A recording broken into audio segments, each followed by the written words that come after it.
Hello, everyone. Welcome to Word Funk. I am Leon Thomas. I am joined by Johnny Maloney and Austin Yorsky. Austin's very tired. We discussed right before the show that he is sleeping on chairs in a library, which sounds like something like a homeless person does, like secretly.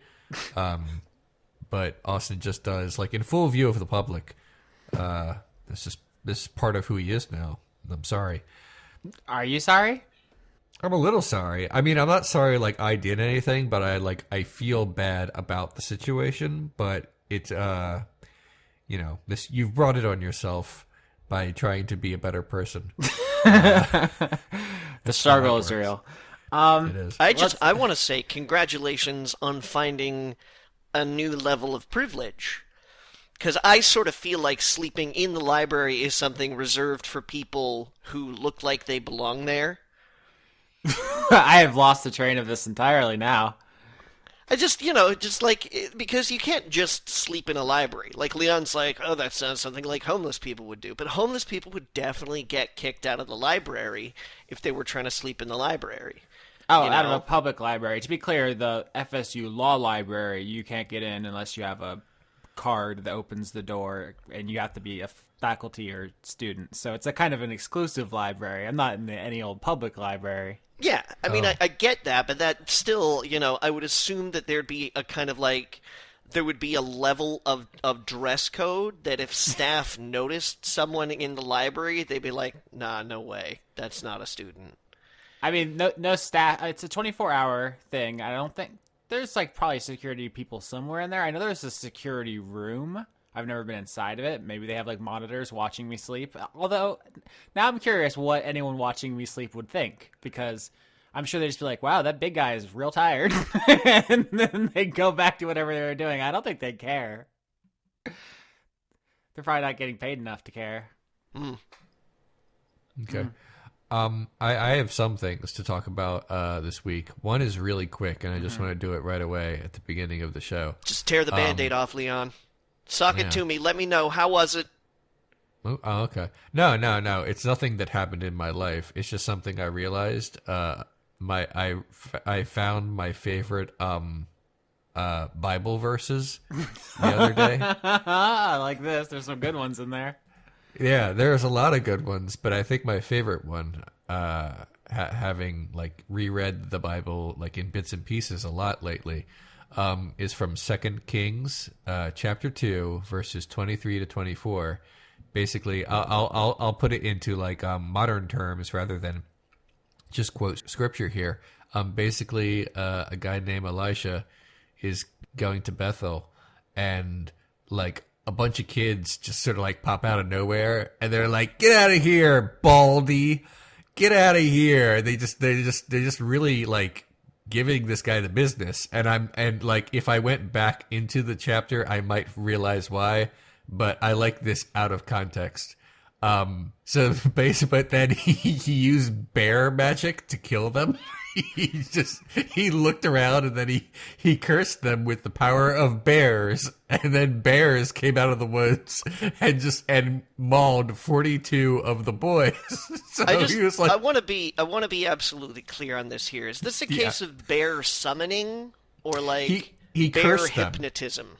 It said it's a curse of bears. He said a curse. He laid a curse upon them, and because of this, bears appeared from the woods and mauled 42 of the boys. So there must have been at least 42 there, or more. I don't know, Leon. I am inclined to this. To me, this reeks of bear summoning and not bear hypnotism. I think I think this is a sudden and wanton creation of bears. Are you saying that? Wait a minute. Are you saying that he created the bears, or the bears like pre-existed this? Like they weren't even there? Well, that was my question. I wanted to know if this bear summoning or is this bear hypnotism? Did the bears exist already, and were they just convinced maybe we should go maul these boys? Were the bears created expressly for the purpose of And it sounds to me like bear summoning. It sounds like these bears did not exist prior.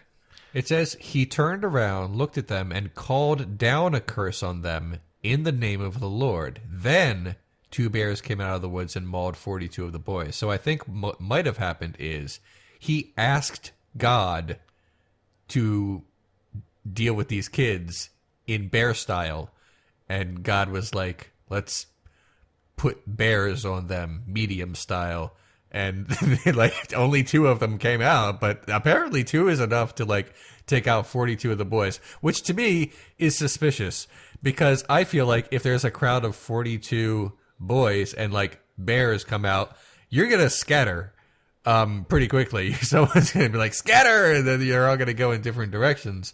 It seems like the only way for this to have happened is if the boys just lined up for no reason. They were like, all right, I mean, we had it coming. We did briefly make fun of this person, and we are children, so we all deserve it.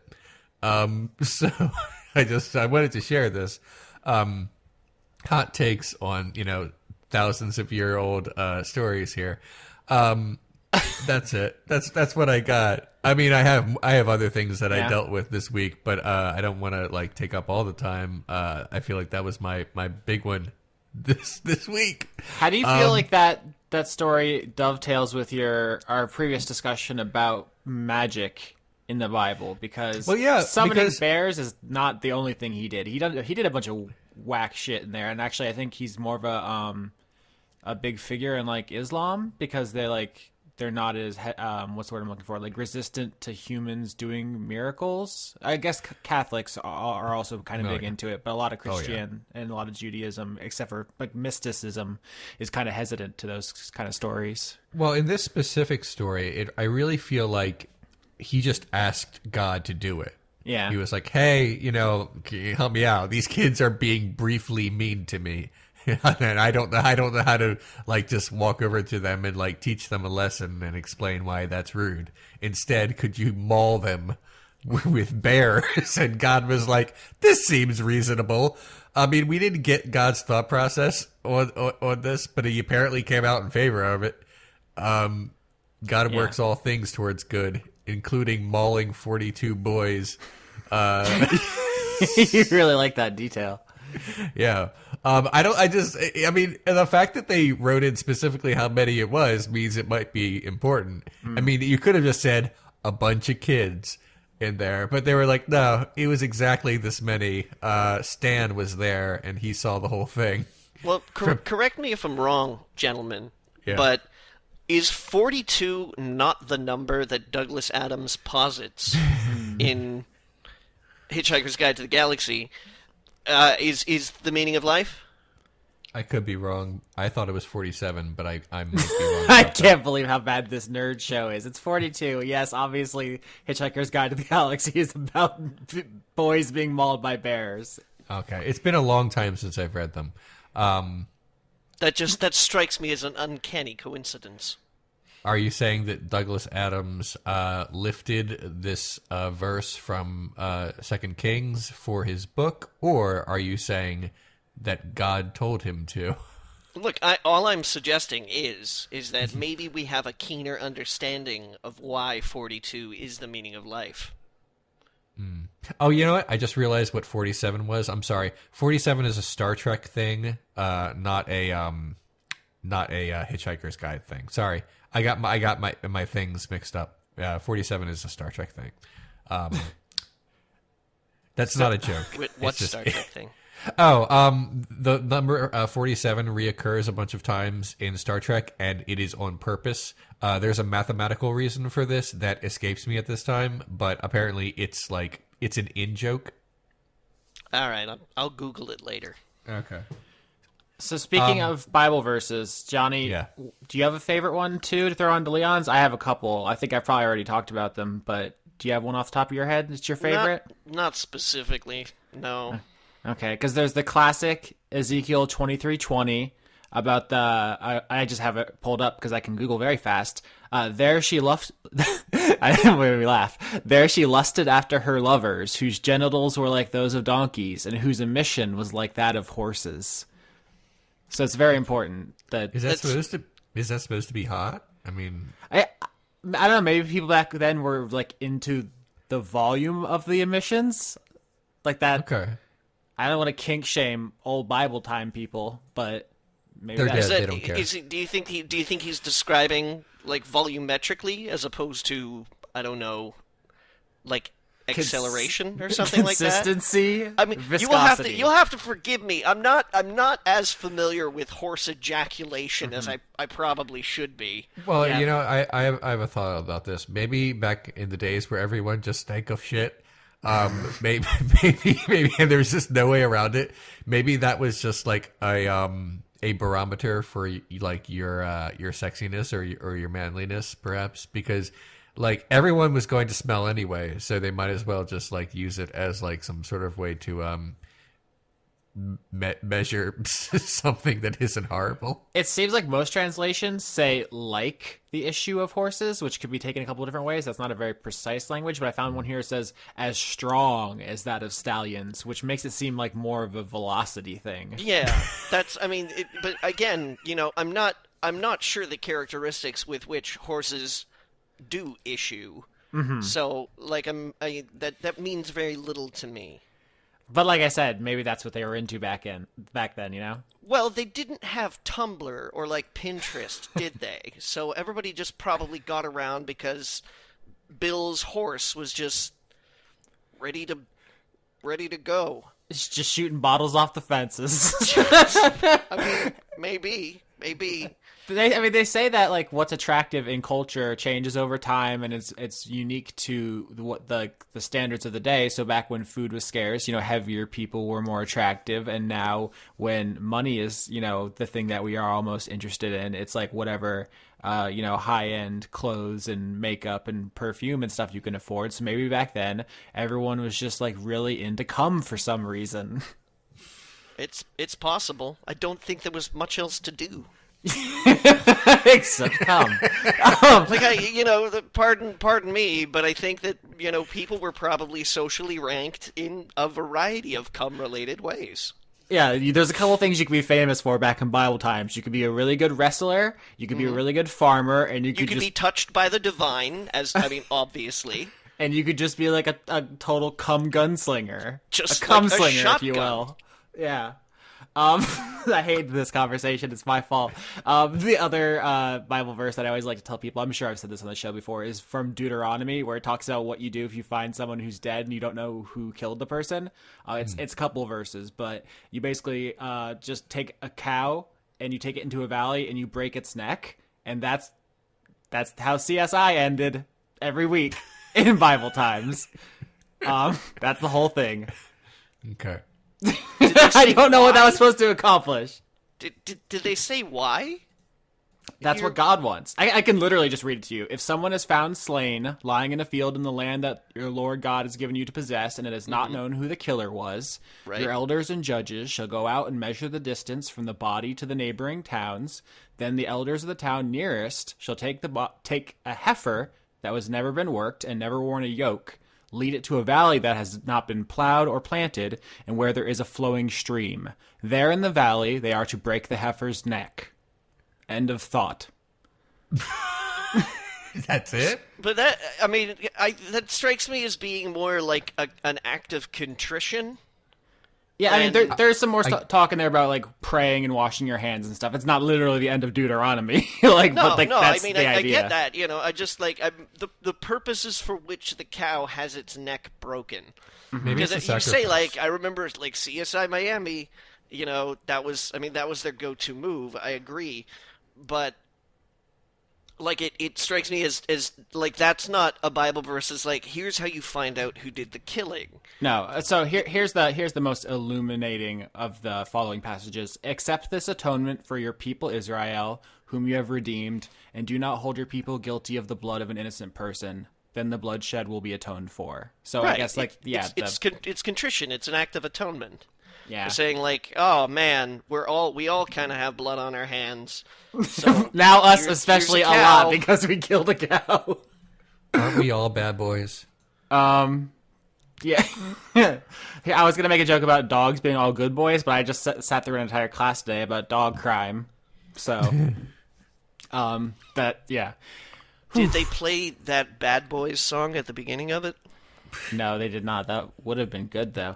Okay. So I have a lot of stuff to talk about this week. One of them I'm I want to save to the very end, but before we get there, obviously, I want to check how on board you guys are. Who has seen Blade Runner?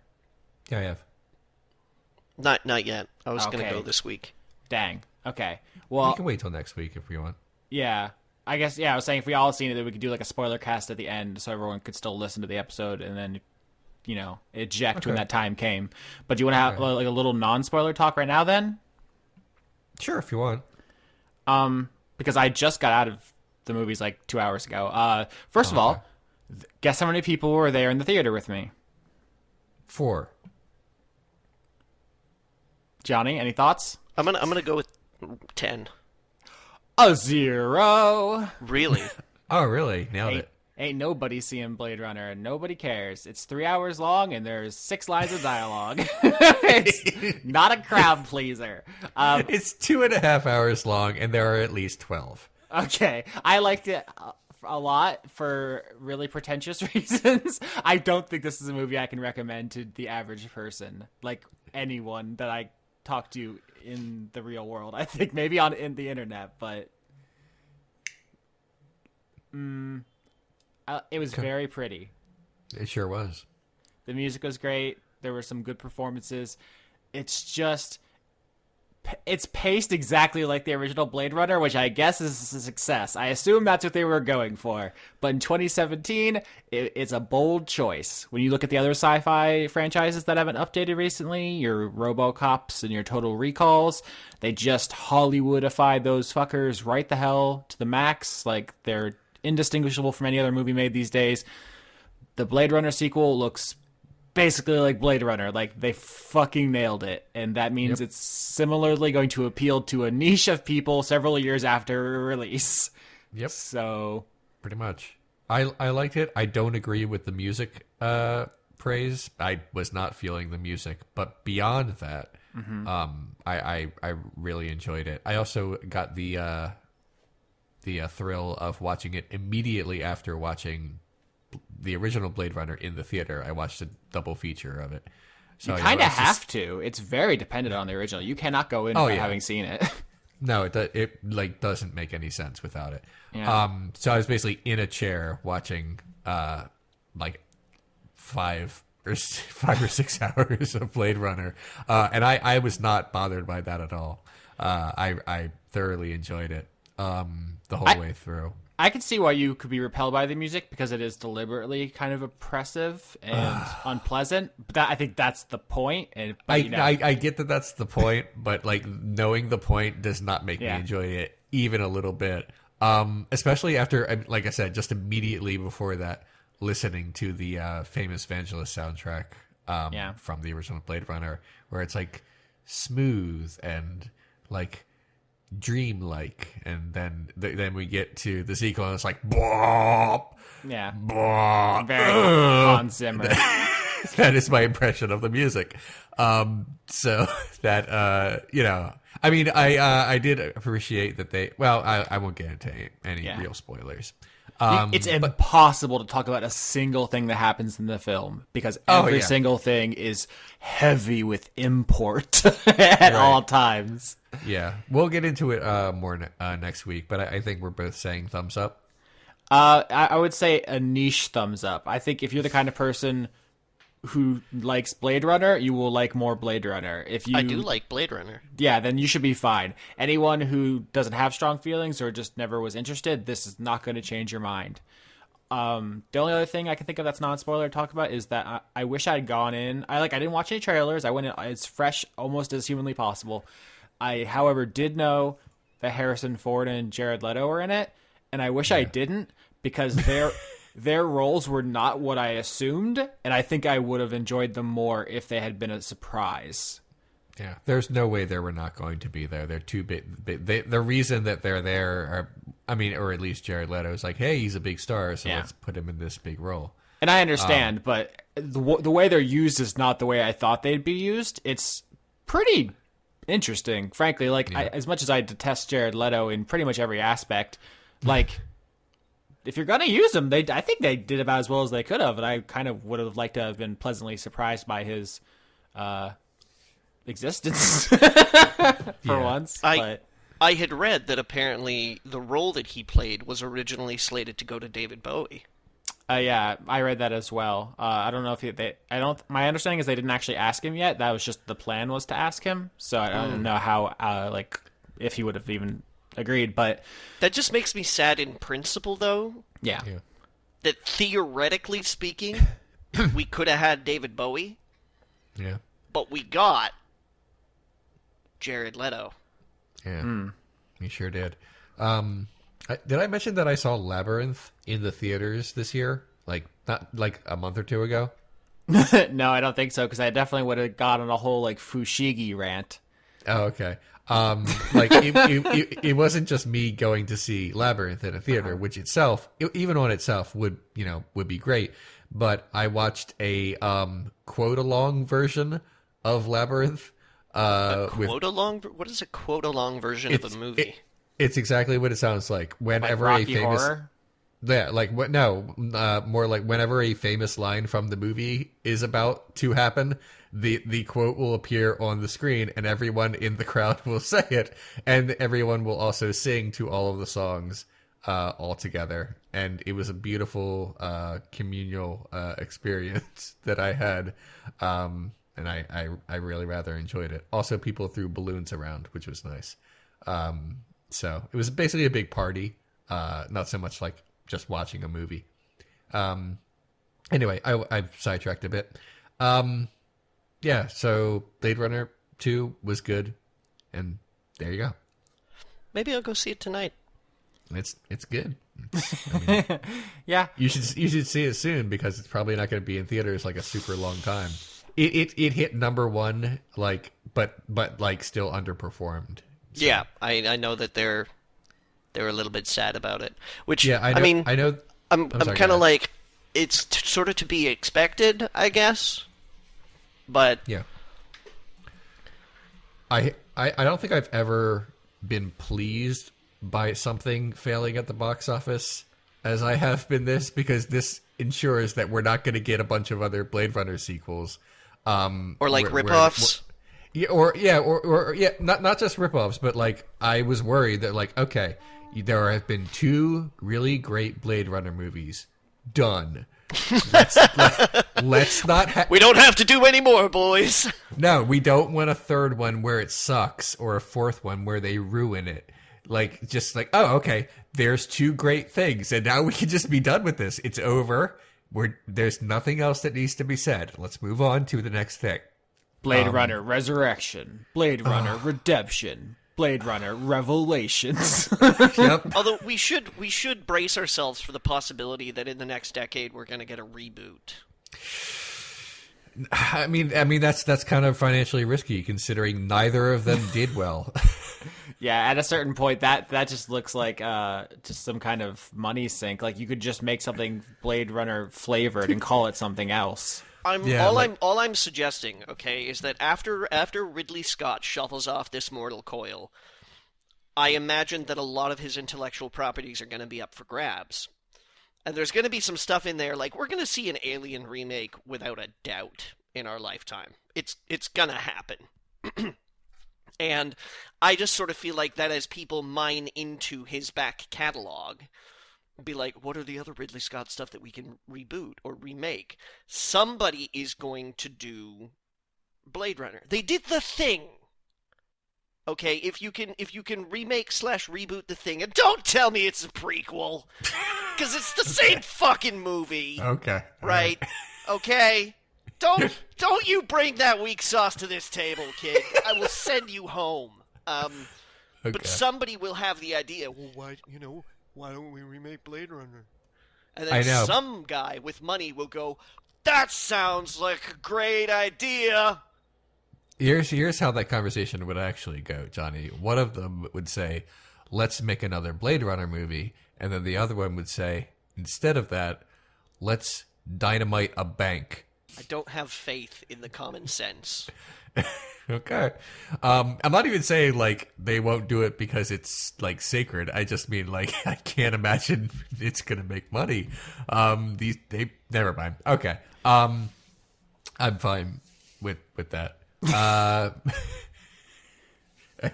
Anything else you guys want to say about Blade Runner or Blade Runner related topics before we move on to a thing I want to talk about real quick? Talk about your thing, because I have more thoughts, but I'm so scared of spoiling. Oh, okay. Okay. Well, then I'm just going to say... Should I go? Do you want me to go for a couple No, minutes? no. You stay. We would miss you. Thanks. Yeah.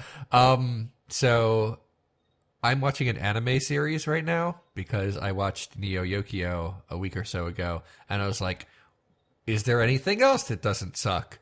So I started watching Little Witch Academia, I think 2 days ago, and I think I'm 2 episodes into it, and I really like it. It is cute. And I like the characters, and I really like the animation style. It's very, very vibrant and cool. And I'm not super into... Well, I wasn't really into like the main character at first, because I'm like, oh god, she's gonna be this try-hard like fucking kid. But then by these episodes, I'm like, you know what? She's nice. I like Susie a lot. And Latte. Lotta. I keep saying her name wrong. I'm sorry. It's Lotte. Lotte. Sorry. I apologize. She's my... I've decided she's my favorite. That is a Leon-ass choice, yeah. Yeah. So yeah, we'll see how it goes. I'm only, like I said, I'm only 2 episodes in, but I'm enjoying it. It's sort of rare for me to like an anime. The reason that not just because of Neo Tokyo, I was thinking about it, was because Kino's Journey, which was I guess my favorite anime, or tied for favorite. There's like a new season of it, or a reboot of it, or something. That's debuted this month, but it isn't in English yet, so I'm waiting for Funimation to get on that in a few weeks or so. And then I was like, in the meantime, what should I watch? And then I found this, and it's on Netflix, so it makes it very convenient for me. And it's great. I'm sure like a lot of people who've already watched the show are like, yeah, duh, Leon, that's like the one that everyone likes. But I'm digging it, and hopefully when I'm done the seasons of it, I will have more to say. Yay! Awesome. This is like a weirdly low energy one of our show. I think everyone's like tired. I'm tired. I feel. I've just been enthusiastic. grappling with some things in my life lately that have been unpleasant, I guess. I had my date. I had a date. I didn't talk about this last week, but the weekend prior, because this past weekend, the weekend that we have just passed, was Canadian Thanksgiving. Yeah. Yay! The weekend prior, I had a coffee date. I had a meet and greet with the very first person that spoke to me on Bumble, and that didn't go well. That was not good. That wasn't a good experience. Which is like, I mean, that sounds like, that there's a hijinks story that follows this. There isn't really. Like, it was just we went to a coffee shop and then sat down for like 2 hours and spoke to each other. All right. So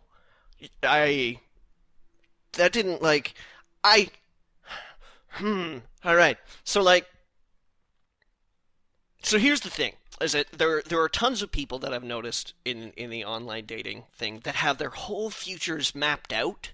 They just kind of need a person to plug into it, if you know what I mean. Which is like, this is what I'm going to be doing for the next 15 years. Is it you? Let's have coffee. I'm trying to think a little bit more kind of step by step, right?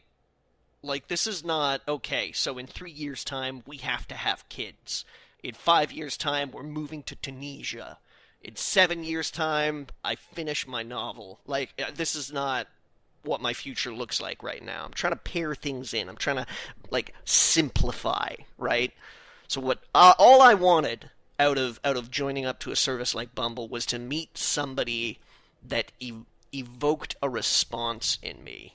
I was like, I want to meet somebody that excites me. I want to meet somebody that just kind of makes me want to wonder about them. Like, spend idle time thinking about another person. I'm like, that sounds nice. That sounds kind of great. Just this, like, I'd love to crush on someone, you know? I miss crushing on people. It's fun. So that was my low bar. I'm like, this is what I want. I want to crush on someone. And then I went to this coffee date, and she was perfectly nice. Even interesting. She's an actor. So, like, we have kind of a shared history in a certain way, but I was just, I couldn't care less when I was there. And that has just, like, that was, like,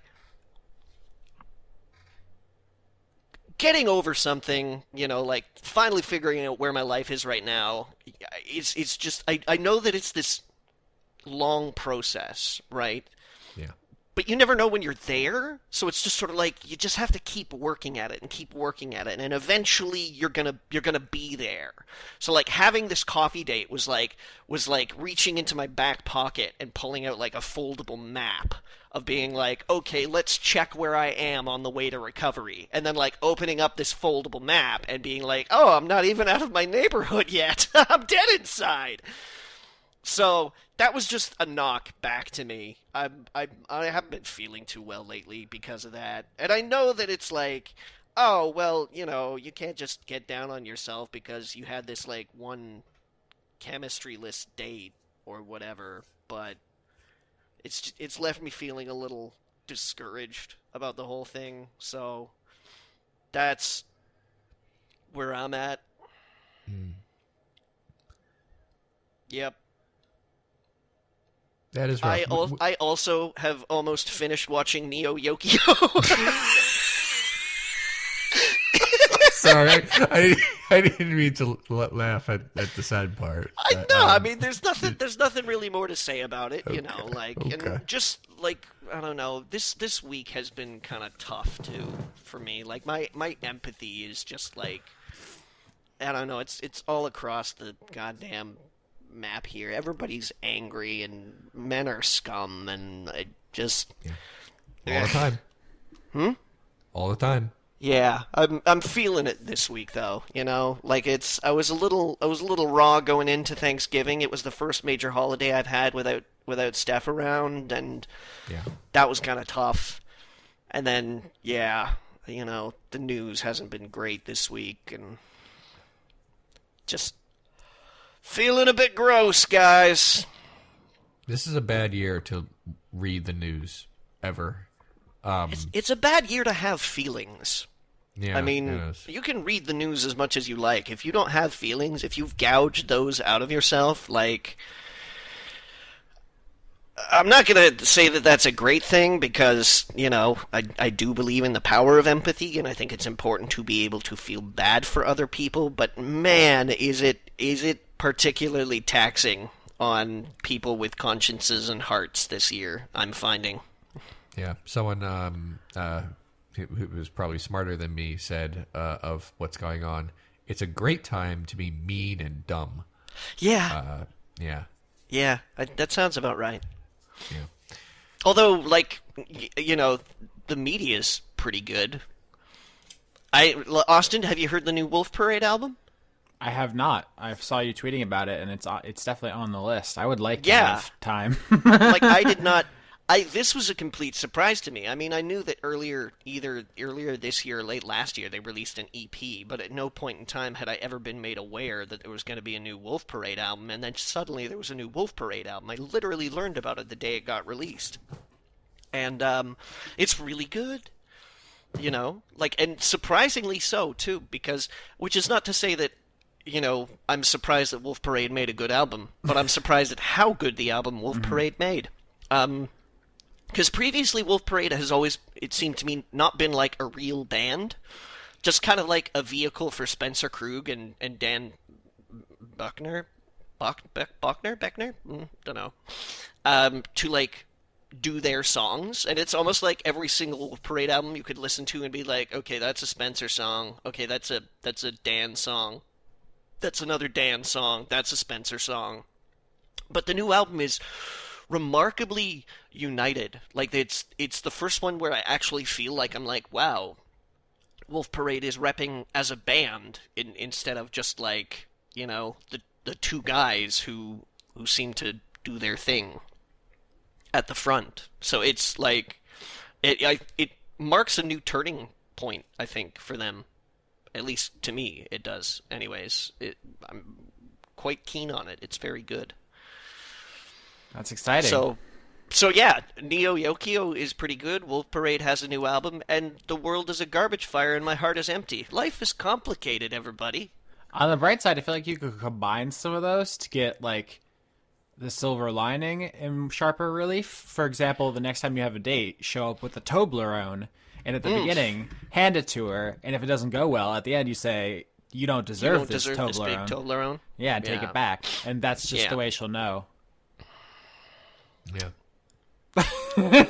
Or no, we can just do this deeper, gamify it, right? You put the Toblerone in the middle of the table, and as the date goes on, you move it, you scooch it towards or away from her as you feel the chemistry. Just like immediate feedback. Yeah. She's like, I don't really like dogs that much, and you're really just like, yank all the way to my side. You have one last chance. This bitch is coming over here. I'm really sorry, but you're scoring very low on the Toblerone index. Well, there's your title. We're a very Toblerone heavy show. Definitely going to be. Speaking of, I just want to say one more thing. Sorry, Leon, to interrupt. Go ahead.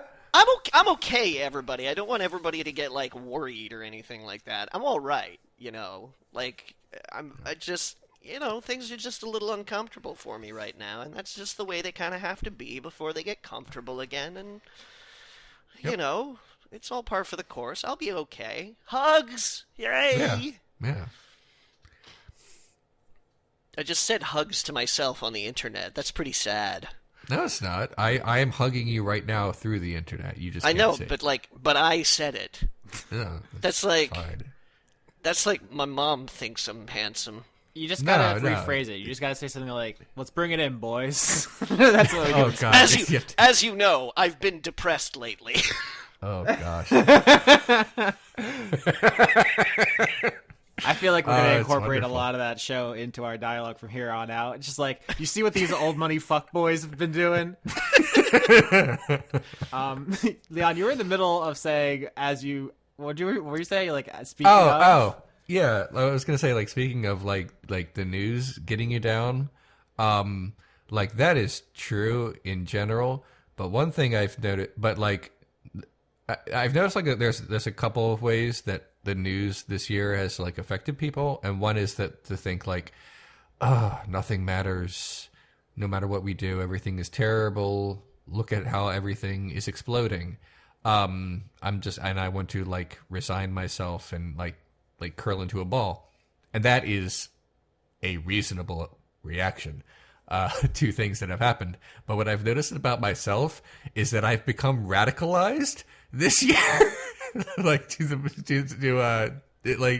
I thought that my politics were a bit out there, but now like no, not even close. Like I mean, I definitely see where you're coming from, and I to myself as well in certain respects.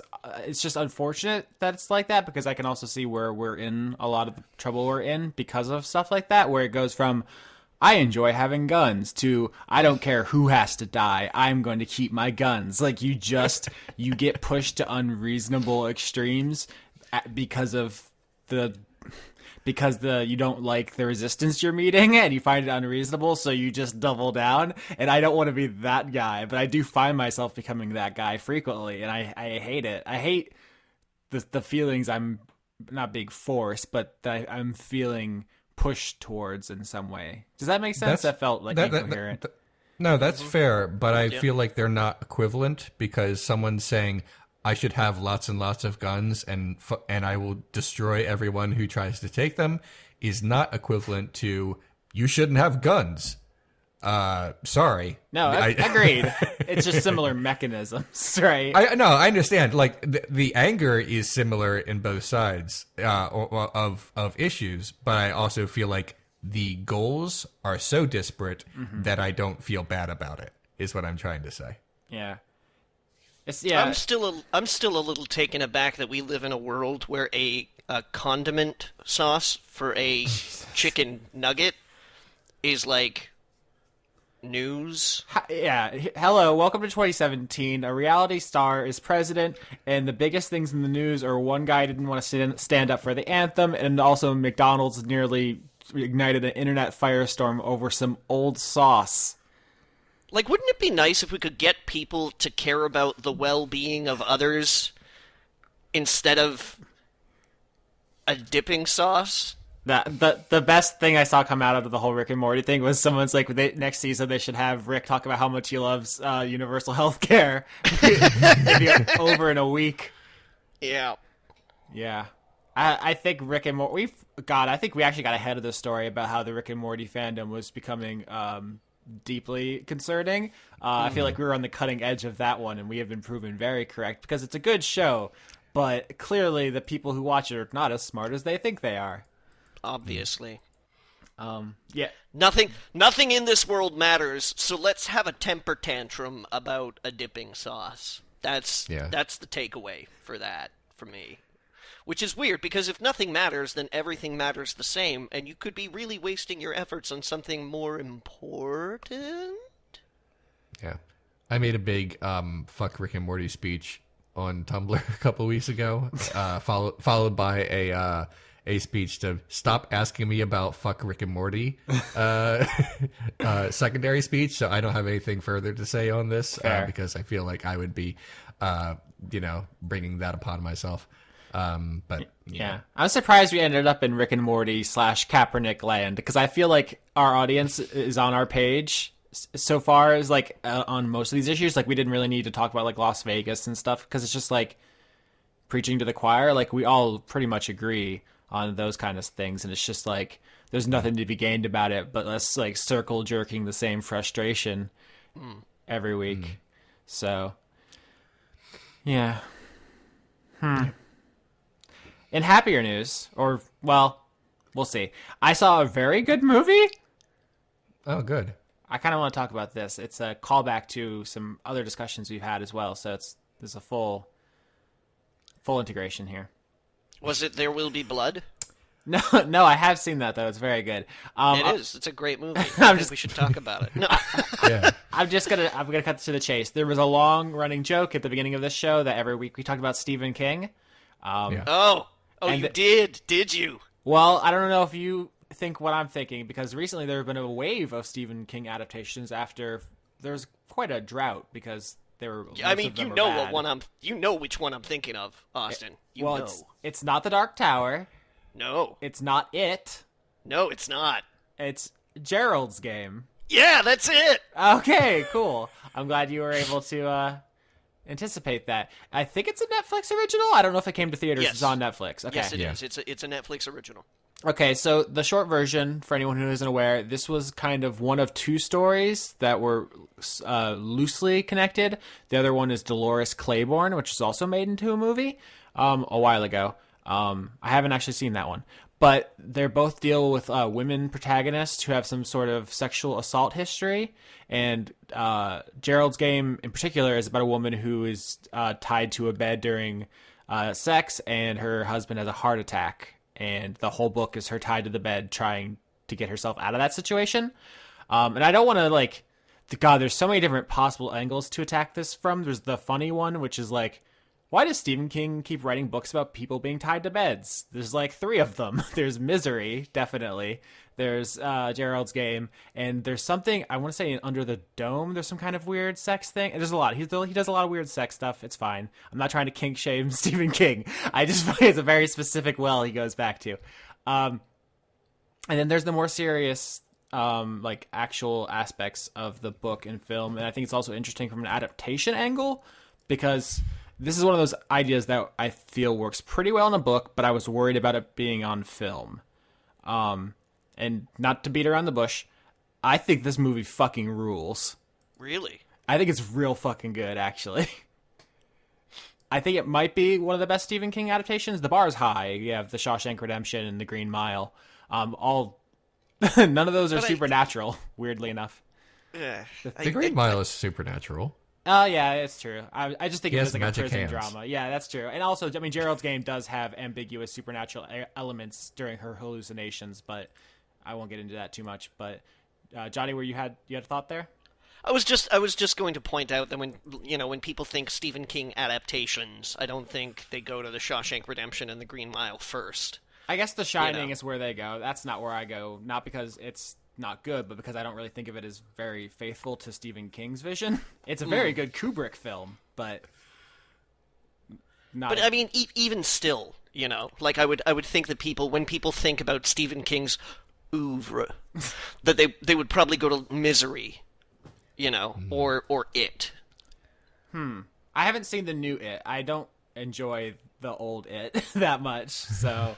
No, but it exists. It's it's like a cultural touchstone in a way. Like it's quality aside, it kind of left its mark on the zeitgeist. It's bananas. Not only how many books he's written and how many films, but like that we've reached a point where it's like now we're gonna start remaking them. He's still alive. He's still going, and it's like, all right, round 2 on It, and we're gonna start getting into other things. I can feel it in my bones. We're gonna get back to The Shining at some point, right?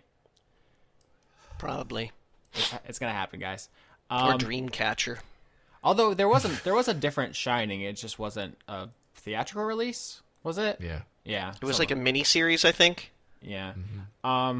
Rose Madder was the other the other sexual assault thing that Stephen King wrote. And that's what I kind of want to get back to, right? Because I think Gerald's Game is a book you hear about, and you're like, oh, it's a book about a woman tied to a bed for the whole thing. A, how does he pull that off? And B, that's kind of a funny premise, and it's not a funny book. It's a very serious book. And I think it's, one kind of... It's a character study of the woman, and a lot of the book is like flashbacks to her childhood and hallucinations she has as she dehydrates.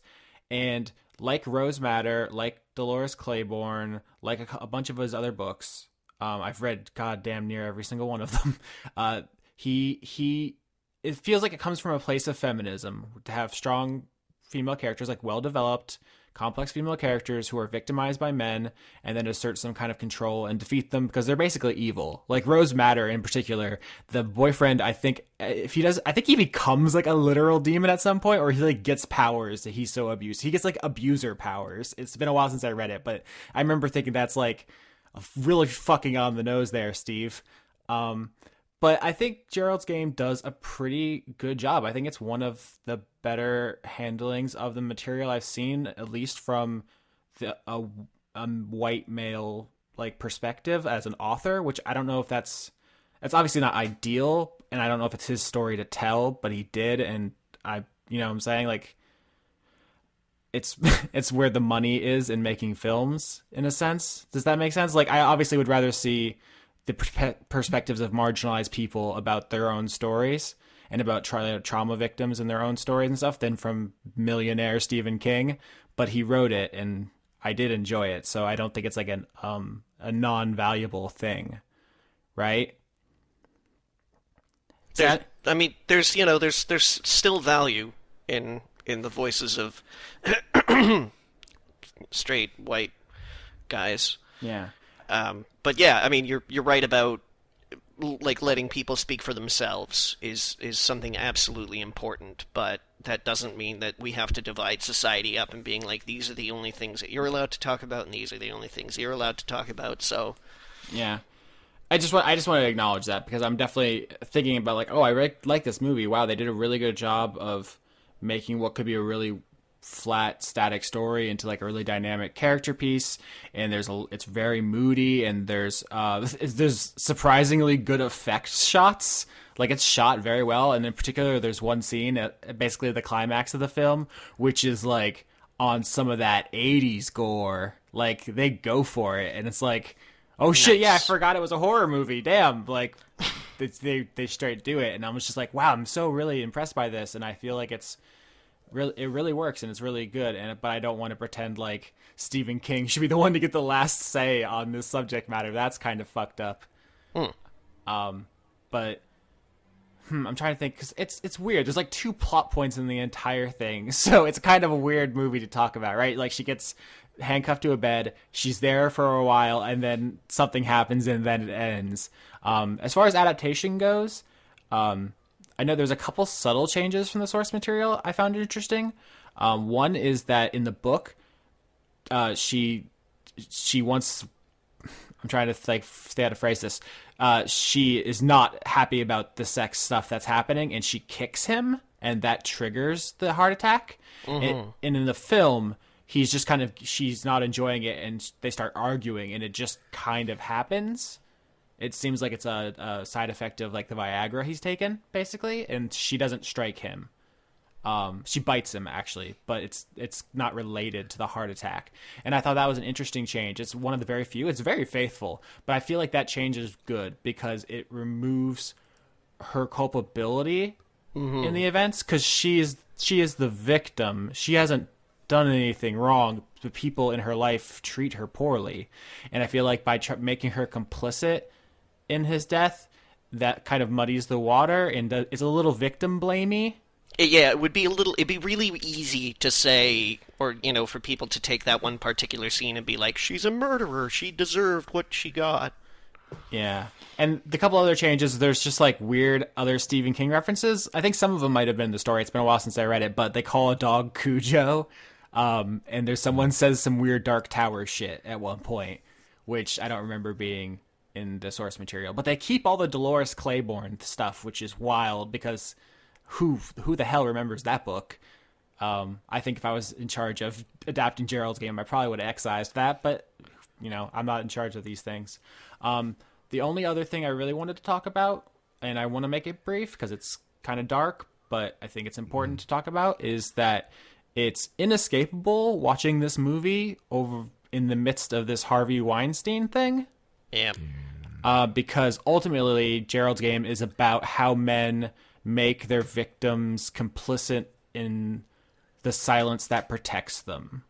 Like, that is the message of Gerald's Game, is that sexual abusers don't just victimize you at the time, they victimize you for your entire lives by exerting control over you. And it's just like, this isn't my story, but I've known a lot of people who've been affected by things like this, and I just don't have words strong enough seeing the things in the headlines right now, and it's just absolutely atrocious. And Gerald's Game doesn't flinch from that, and I think it's a really powerful, strong, well-made thing. I recommend it highly, but God, just the biggest content warning humanly possible. It goes there. Like, just be aware of that. Like, right. So I liked it a lot. Okay. I liked the source material. I think I told a story once about when I was arrested as a teenager and I discussed the ending of the book with the police officer, and he was like, "Oh yeah, I love that book." And we talked about that. It's actually kind of a weirdly important book to me in a bunch of different ways. Did I ever tell you about my experience with Gerald's Game? I feel like it came up, but it's been a long time. It was like I was like 11 or 12 or something like that. And I had, when I was like 8, I had moved towns. I had moved from like this place called Markham in Ontario to a place called London in Ontario, which is about a 2-hour drive away from each other. But I mean, 8 years old, you've got like best friends, you've been in school for a couple of years and all that shit. So every summer I would go and spend like 2 weeks hanging out with my best friend back in Markham. And his parents had a boat. And I read like a motherfucker when I was a kid. Like, you couldn't tear books out of my hands. And we went on this boat trip. We were on this sailboat. And I ran out of stuff to read. And the only book on the boat that I had not read was Gerald's Game. Nobody like looked at me reading this book and was like, I don't know if that's appropriate for an 11-year-old. Oh my. Yeah, so that's like the only Stephen King book I've ever read, because I put that down afterwards and I was like, I don't think so, Steve. You and I are not going to be friends. Oh. Yeah, I actually think, I don't know if we ever talked about this, we talked about Stephen King a lot, but I think one of the kind of secrets to his success has been not how he not only appeals to horror fans, because like, yeah, he has gore, he has like scary clowns and monsters, blah, blah, blah, but he also is really committed to having a diversity of characters and having like real relatable women. I just feel like that doesn't come up very much, right? It's like almost all of his books, from his debut, Carrie, which is, it goes without saying, to some of his later stuff like The Girl Who Loved Tom Gordon, which is one of my favorites. Like, he has really never wavered in that, and I feel like maybe that should be baseline. Like, we shouldn't be giving out kudos for acknowledging that the world isn't just people who look like you, but in our current media climate, like, it couldn't hurt to at least point it out. That I think that widens his appeal a lot. That's fair. I think he may have wavered a bit during Misery, but I think Misery actually has a pretty interesting version of let's say fandom, which I find relatable these days. Do you not? Do you not look at Misery and go like, that's fair. That's fair. I think you actually kind of nailed it. Yeah, that's good.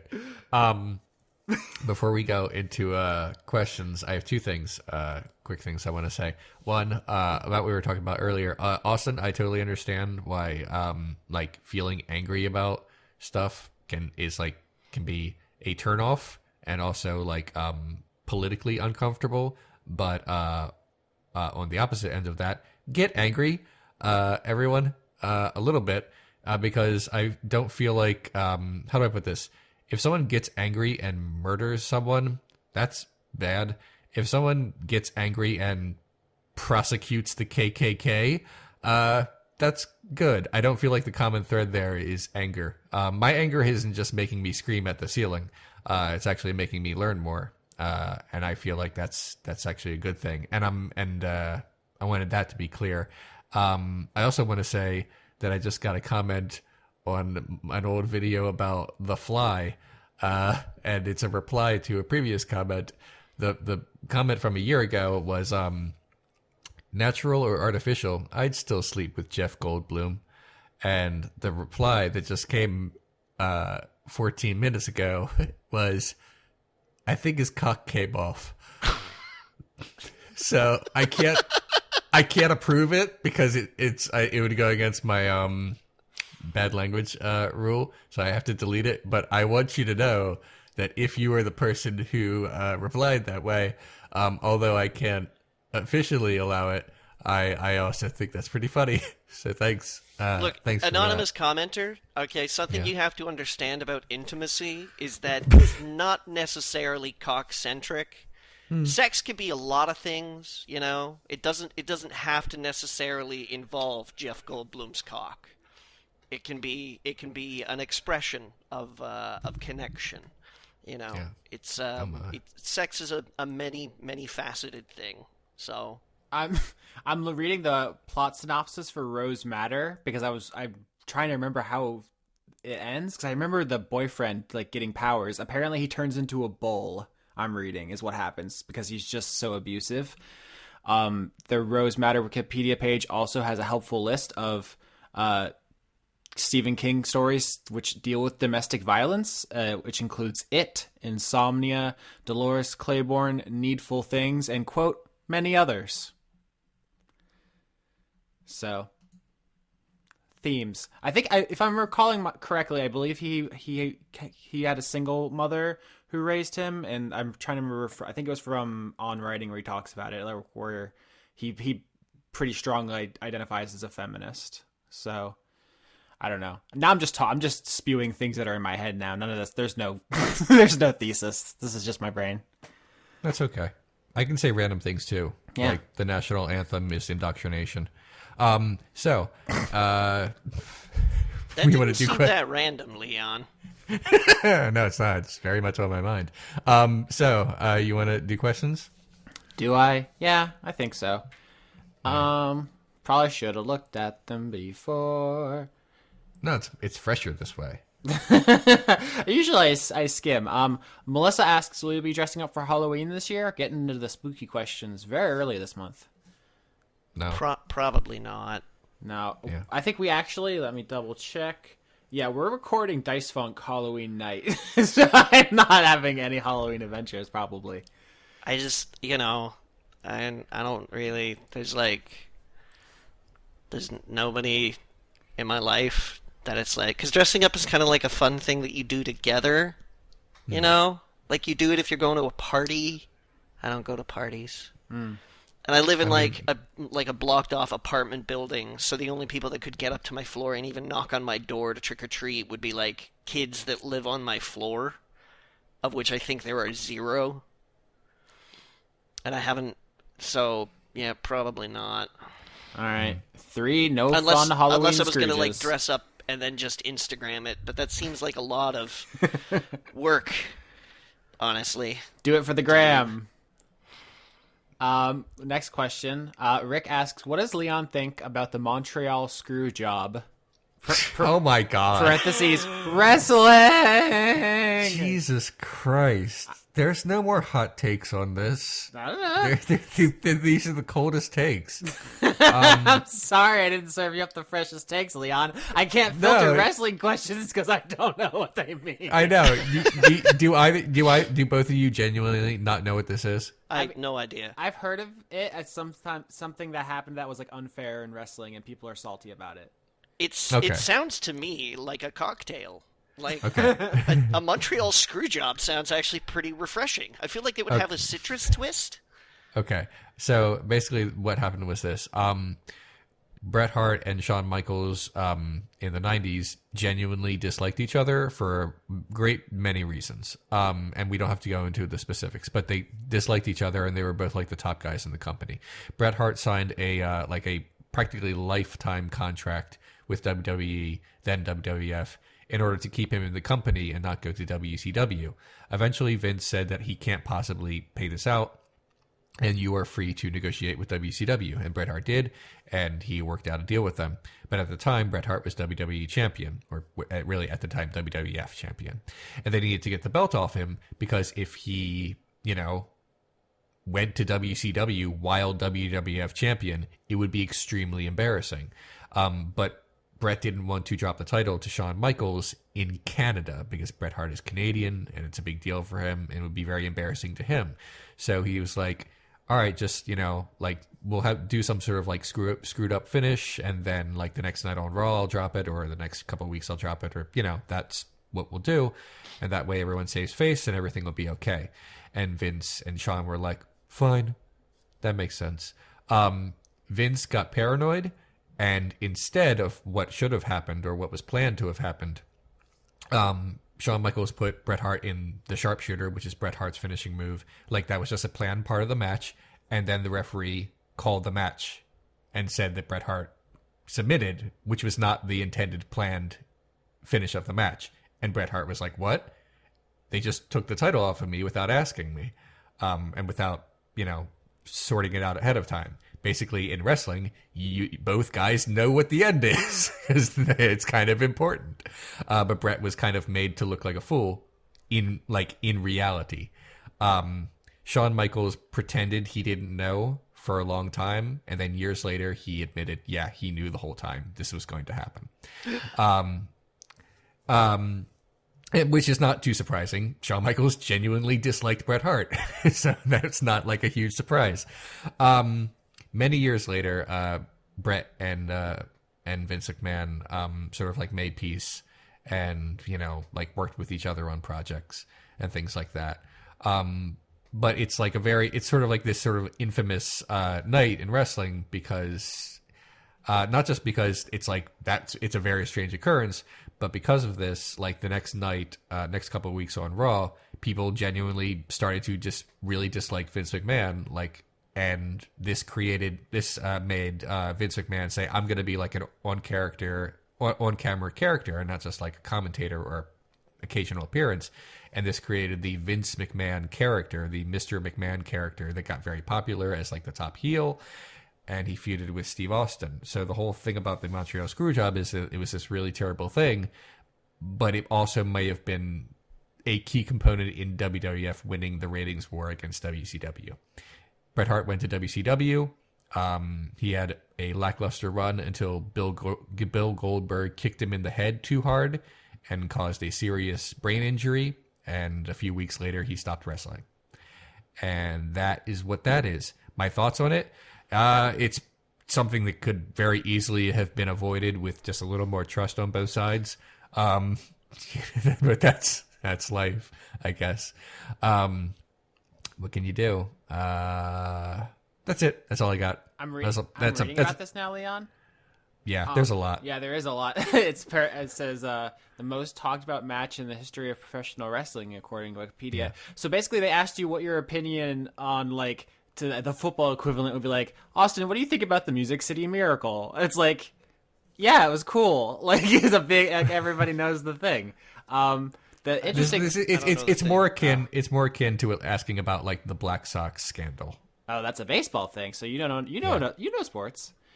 I know, like, really terrible parts of sports. They some guys a long time ago. It's okay. I'm all right where I am. Just, you know. Oh, it doesn't matter. Okay, you don't care. Fine. An interesting thing that didn't come up in your synopsis, though, Leon, is that at the bottom of Wikipedia, it says that many wrestling fans and several within the business believe the monster. Oh, don't even. Fuck. No, it fucking happened. Everyone shut the fuck up about that. Not you, Austin. You don't know anything about this. You are pure and innocent. But like everyone who thinks that this was an elaborate conspiracy that continues to this day, can just eat me. Yeah, but Leon, Photoshop. Yes.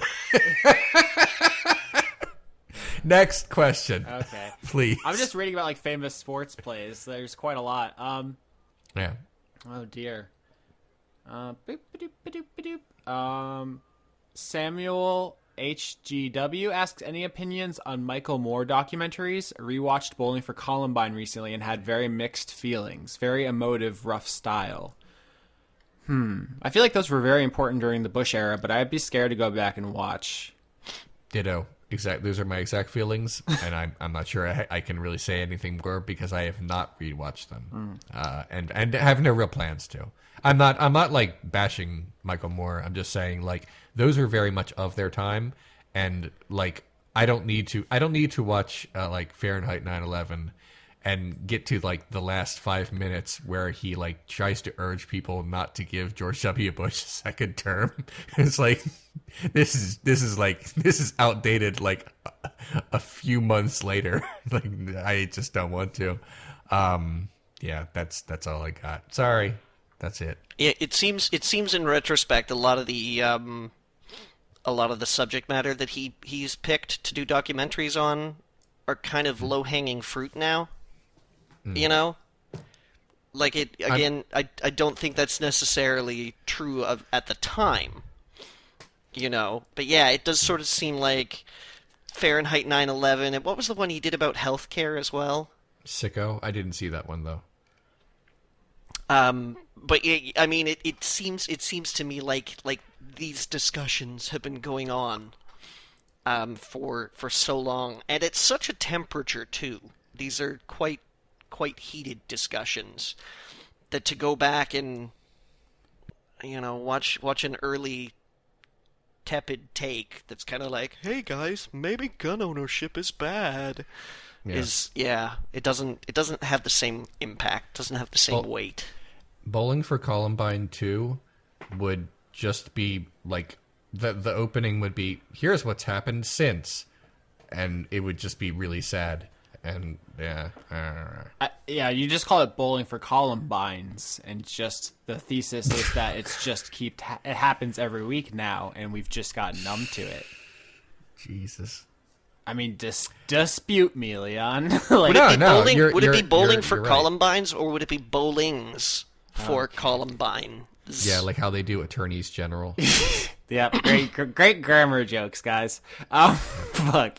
That is what's going to save us in the oncoming mass shootings that are going to kill us all, of course. Okay, well, I got to make this interesting for the audience so that they don't abandon us. Ilmari Walker asks, what are your thoughts on tattoo copyright?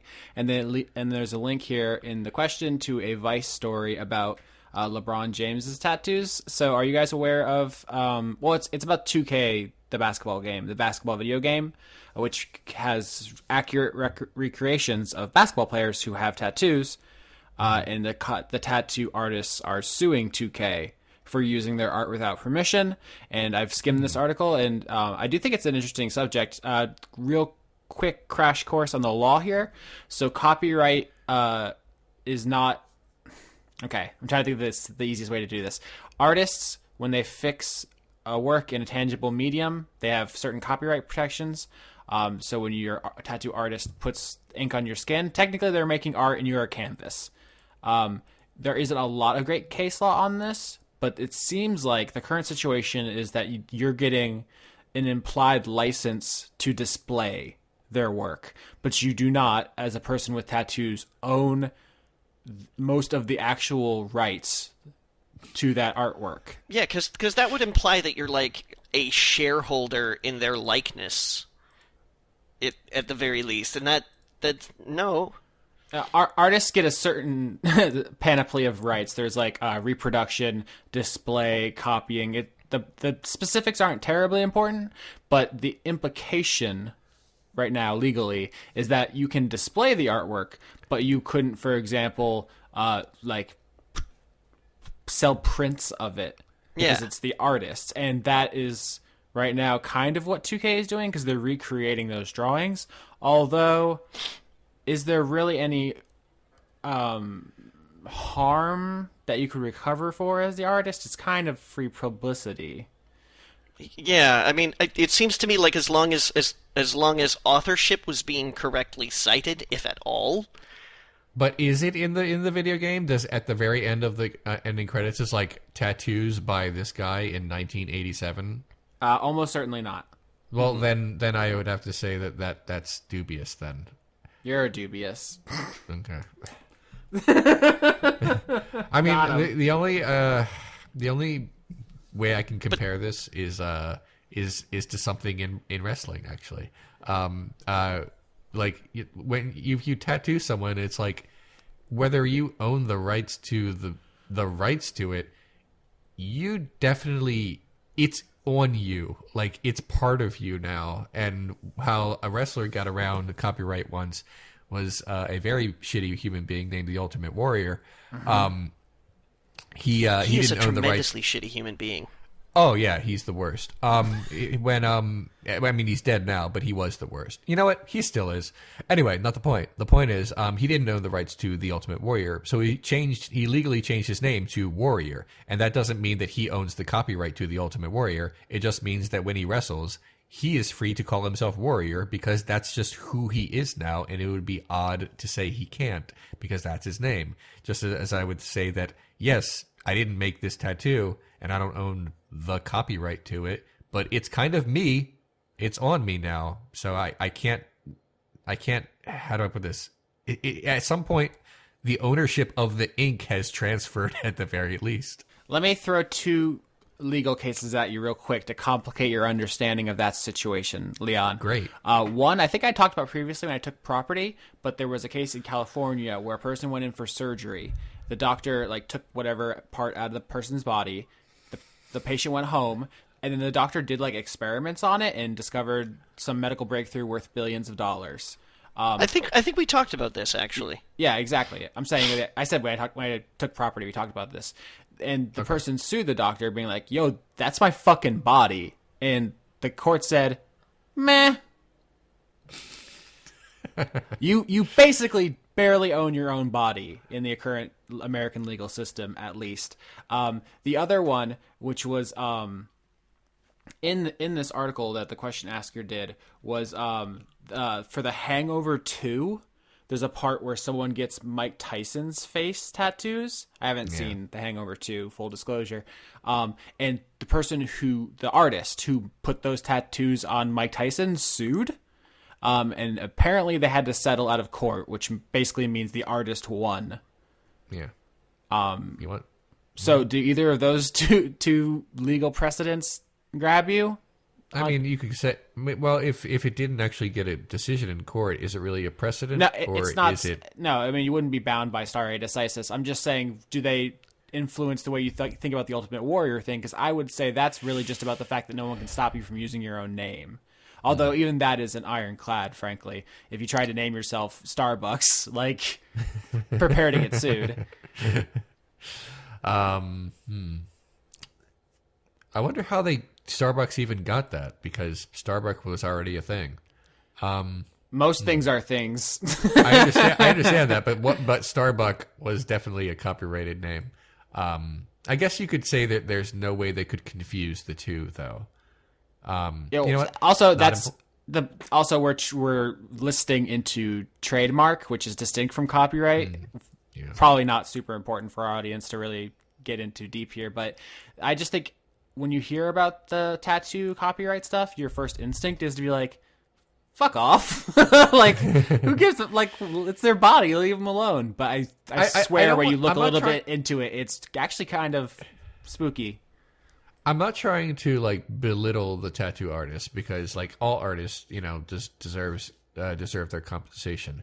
I'm just saying that this is a very unusual situation where the art and the person are now like meshed in a way that cannot be separated except through lasers, and it's strange. I don't know. I'm not sure if I have a definitive answer to this. I do want the artist to be paid, because I just like the idea of artists being paid and not giant companies.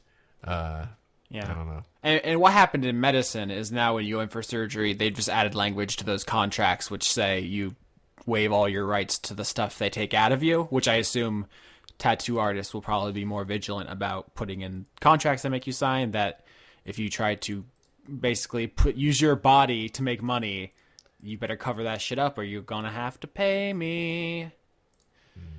Which, not the worst use of a contract to try to get money to creative people, but it's something that's what, at the end of the day, money shapes the law. So, yeah. Anyway, next question. Nick Isaacson, I'm bad at words, asks, considering your thoughts on animal persons' rights, what are your thoughts on robots / at what point does a robot deserve rights, if any? Blade Runner, we're back, boys. Yeah. I've done like 5 different episodes on this. Yeah, you've talked about the philosophy, but gun to your head, Leon, how smart does your phone have to be before it's allowed to vote? That's hard, because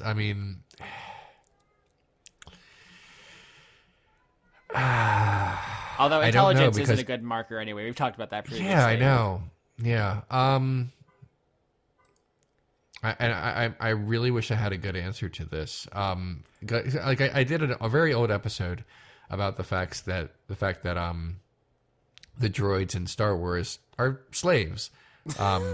They're considered alive by everyone in the show, or in the movies, and yet they are definitely also property. There's no way that they're not slaves if we assume that they are alive and if they are property. The problem I got with the commenters in that was they're not alive, but that's like the conceit. Like, we have to assume that they are alive in order to have this conversation, and that's trickier here. Let's establish a baseline. Right now, we are all communicating through computers. Do we agree that our computers are not people? Yeah, so far. Okay, so far. And we all agree if a robot was indistinguishable from a human without further investigation, it would be. So you're talking about passing the Turing test, or are you talking about like physically indistinguishable? It would have to be mentally indistinguishable, because like a doll can be physically indistinguishable. Right. I'm saying, I guess Turing equivalent necessarily, but let's say like you could interact with it without knowing it's a robot. Yeah. Okay. And this is something that I want to this is a caveat I specifically want to put in here, and that this piece of technology, this thing that we're evaluating, is not specifically designed to beat the Turing test. Yeah. Right. Well, because who's to say that emotions are what make humans humans? There are people with brain disorders where they can't feel emotions. They're still people. Yeah. Yep. I just want to add the caveat that you're not Like, you're not designing something to beat the Turing test, because something that beats the Turing test because it's designed to beat the Turing test is great at beating the Turing test, but beyond that is sort of like, oh, okay, so you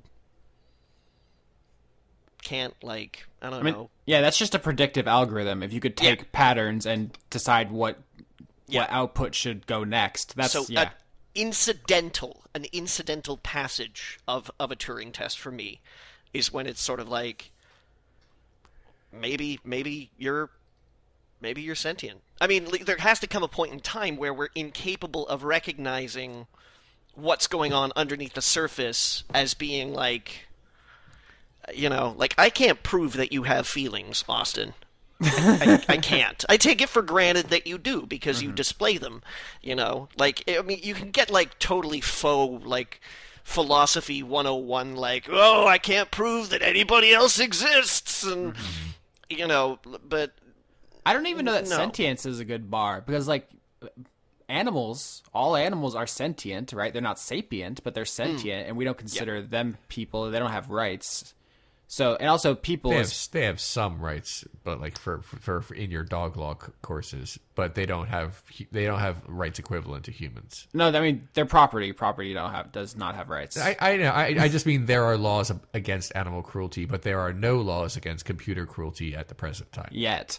Is all I'm trying to say. I think it's an important distinction. The rules against animal cruelty are about the rights of the human owner not to have their property destroyed, is what they're actually about. But here's basically what I want to say on this is, though, like, I think even humanity is a weird thing. Like, what if we had a robot that was like a giant spider, right? We wouldn't say that's human or has humanity, but could it have rights if it was complex enough? Like, why does it have to look like us? We're just, like, humanity is just kind of like a word that we're using as an analog because it's the closest touchstone we have to that ineffable something that we all possess that we don't see in iPhones. I don't know. I turn on the news sometimes. And I don't see much humanity, Johnny. I don't know if that. I'm just not convinced by that argument much anymore. No. I just mean that it's a linguistic barrier, is what you're saying, and it's very easily overcome. I think my answer to the question, which is at what point does a robot deserve rights, is when it asks for them. That's a pretty bite-sized response. That works. That's where I'm at. I'm interested in if anybody could complicate or add some nuance there, but that's where my brain is at right now currently. I think the biggest problem with trying to define non-human intelligence and what makes something a non-human intelligent would be that we don't all agree on what makes humans special, is what I'm trying to say. I mean, nothing, I would argue, but go on. You're right. That's sort of what I mean. I do have a question about animal cruelty law, but so you say that it's all about the owner. Does that mean that I'm going to try to say this in the least graphic way, but I can. Does that mean if some guy kills a stray cat in front of a lot of people, including a police officer, he couldn't do anything? No. See, what that's about is what I'm trying to remember what the exact. That's called natural law, which is like stems from religious laws. It's basically about the good of the community. That's St. Thomas Aquinas right there. Yeah, but it's about the health and morality of the community. So you've committed a crime against humans as a collective by lowering our collective morality. It's still not about the animal. It's about us not being base, is what they would say. All right, that's interesting. I just wanted to be clear because I hated the idea that I thought for a moment there that people were just getting away with killing strays. I don't want that to happen at all. I think there's some level on which we tell ourselves stuff like that is for the animals, but formalistically, those laws are put in place by people for human concerns, and that a cat's family could not sue for wrongful death, or we wouldn't hold a funeral. Like, it'd be about you're bad and dangerous for society because you have shown a propensity for antisocial traits that we find not desirable in a civilization. Okay. Yeah, I mean, if animals could sue over things, then whoever was responsible for Look Who's Talking Now would have been sued into the ground like years ago. If animals can sue, like, we would all be bankrupt. Yeah, that's why they will never get human rights, because it would just be a bureaucratic nightmare. Wouldn't that also apply to granting computer artificial intelligence rights? I mean, of course. Wouldn't that also have like severe economic consequences that would make it there would be a pushback? It would be apocalyptic. Our entire society runs on computers. If we suddenly had to give them any respect, society would crumble overnight. It's like the Rick and Morty bit where he changes the value of $1 to 0. No, I'm not saying giving all computers rights. Like, for example, in Star Trek, Data is given rights as a person, but the phasers are not. Although, I just thought of a pitch for a very good Star Trek Discovery episode. A blasters' rights organization. I'm in. We don't have much time left. You want to do one more? Yeah, sure. I should look for one, huh?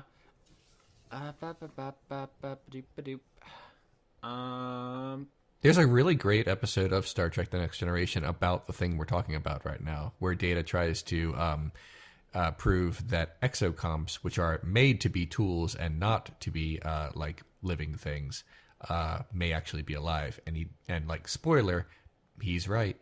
So that's something you can watch on Netflix after the show if you're done listening to this. It's a good episode. Yeah, it's pretty solid. Mothra, Cyretha, during the non-October months, asks, if you suddenly gained $1 million, what would be the first thing you spent it on? Ooh. I would pay off my apartment. Yeah, student loans. God, that's super boring, isn't it? I know, but it is the only answer is get out of any debt that you have. Yeah. Like that's like the only thing to do. Yeah.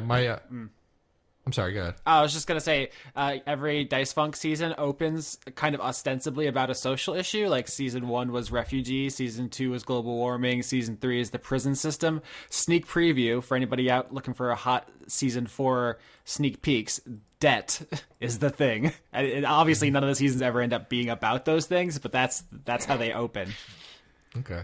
I mean, yeah, the selfish part of me says, yeah, at first I would pay off some debts, and there aren't a lot, but I have enough that I would like them to be. I like it that's the selfish thing you say, Leon. I mean, the reason, my finger quotes here is like, I'm going to be really selfish and watch this. I'm not going to owe anybody any money anymore. No, what I mean is, I could do a lot of good with $1 million. Like, for example, through highly effective charities. Like, for a small amount of money, I could like save many people from, say, malaria. I'm actually reading a book about that called about effective altruism called "The Most Good You Can Do" by Peter Singer. It's quite good. So I would probably look into basically tithing some of this money and figuring out from there.